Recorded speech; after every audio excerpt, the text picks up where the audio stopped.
Welcome to Foxtecc. In this video, I'll show you how to change the color of your messages on an iPhone.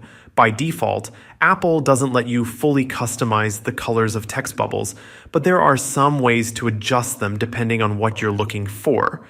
I'll go over both the built-in method and a workaround using third-party apps. First, the easiest way to change message colors is by switching between SMS and iMessage. If you're sending regular carrier texts, they appear in green bubbles. But if you have iMessage enabled and you're messaging another iPhone user, the bubbles will automatically turn blue. So if you want blue messages, make sure iMessage is turned on in settings and that you're texting someone who also has it enabled. Now, if you're looking for more customization, there are some third-party apps that let you change the appearance of your messages. Open the Messages app, tap the plus icon, and select the App Store.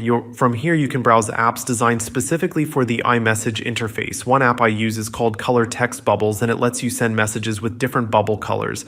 After installing an app, open the Messages app, start a new conversation, or open an existing one, and use the app's features to change the text color before sending your message.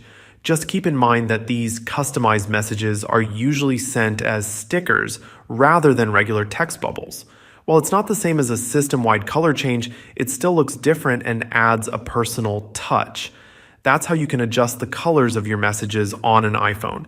If you found this video helpful, make sure to like and subscribe to Foxtecc for more iPhone tips. Thanks for watching, and see you later.